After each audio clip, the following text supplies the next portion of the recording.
Magandang araw mga kaibigan. Welcome back sa Simplehan Lang Natin, ang podcast kung saan pinag-uusapan natin ang mga malalalim na tanong sa theology sa paraang simple, practical at higit sa lahat, nakabase sa Bible.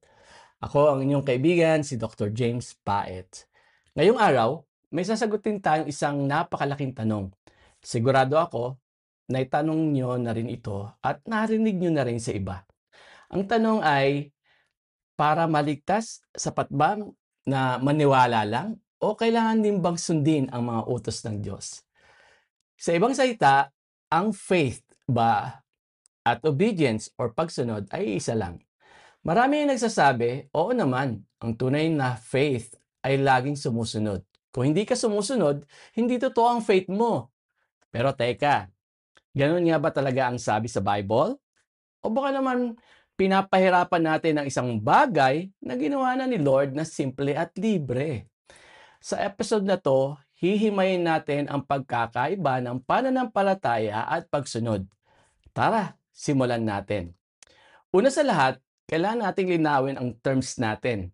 Sa Bible, naniniwala tayo na ang pananampalataya or faith at pagsunod or obedience ay magkaibang bagay. Hindi sila kambal na laging magkatikit at pagdating sa usapin na pagtanggap ng kaligtasan. Maraming theologians tulad ni Curtis Crenshaw ang nagsasabi na ang faith daw ay dapat nakikita sa gawa para maging tunay. Parang sinasabi nila na kailangan mong magpakabait para patunayan na ligtas ka. Pero delikado ang ganitong pananaw kasi imbis na tumingin ka kay Christ para sa assurance mo, tumitingin ka na sa sarili mong performance. Ang tanong mo, sumunod ba ako ngayon? Mabait ba ako kahapon? May isang obedience lang na kailangan para sa kaligtasan. Alam niyo kung ano yon? Ang pagsunod sa utos ng Diyos na maniwala sa kanyang anak. Yun lang. Huwag kayong maniwala sa akin. Tingnan natin kung ano ang sinasabi mismo ni Jesus. Sa John chapter 6, may mga lumapit kay Jesus at nagtanong ng isang napaka-importanting tanong. Sabi nila sa verse 28, ano ang dapat namin gawin upang magawa ang mga gawa ng Diyos? Pansinin nyo, plural yung ginamit nila, mga gawa. Iniisip kasi nila na para makuha ang buhay na walang hanggan, kailangan nilang gumawa ng maraming bagay. Magdasal, magbigay, sumunod sa ganito, sa ganyan, listahan ng mga gagawin. Pero ang sagot ni Jesus sa verse 29, sabi niya, ito ang gawa ng Diyos, na manampalataya kayo sa kanyang isinugo. Wow!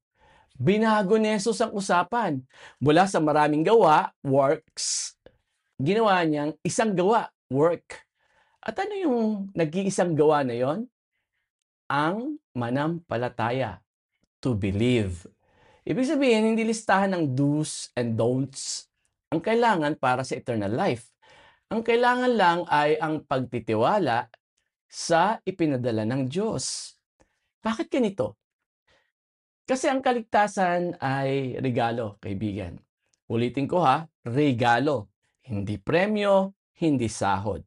Sa Revelation chapter 22 verse 17, ang tawag sa kaligtasan ay tubig ng buhay na ibinibigay ng walang bayad. Sa Greek, ang salita ay Dorian. Ibig sabihin, freely given for nothing. Isipin mo, kung iririgalo ko sa iyo ang cellphone ko, pero sinabi ko, sige sa iyo na to, pero hugasan mo muna yung kotse ko ha. Regalo pa ba yon? Hindi na. Sahod na yon. Ganon din sa kaligtasan. Sabi ni Apostle Paul sa Romans chapter 4 at Ephesians chapter 2, kapag pinagtrabahuan mo, utang yon. Pero dahil hindi natin pinagtrabahuan at tinanggap lang natin through faith, grace yon, biyaya. Ngayon, baka may magtanong, ano naman kung isama natin ang pagsunod bilang requirement? Masama bang maging masunurin? Hindi masama ang sumunod. Pero masama na gawing kondisyon ang pagsunod para maligtas. Bakit? Kasi may masamang epekto ito, kaibigan. Una, hindi ka magkakaroon ng peace of mind dahil ang basehan mo ay sarili mong gawa at alam nating lahat na hindi naman tayo perfect. Laging may duda, ligtas ba talaga ako?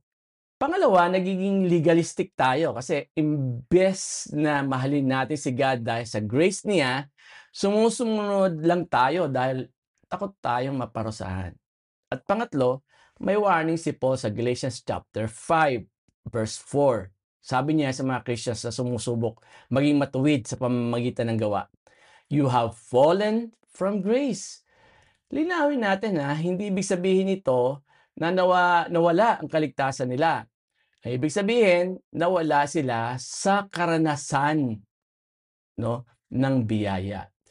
Parang mag-asawa yan na nag-away. Kasal pa rin sila pero estranged or malayo ang loob nila sa isa't isa.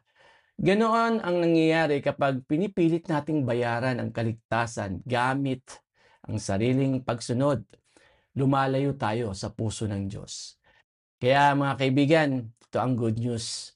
Ang kaligtasan ay hindi nakasalalay sa galing mong sumunod, nakasalalay ito sa perpektong pagsunod ni Jesus para sa iyo. Ang tanging hinihingi niya, tanggapin mo ang regalo, manampalataya ka. Dahil ang pananampalataya ay hindi pagsunod sa batas, ito ay pagtitiwala sa tagapagligtas.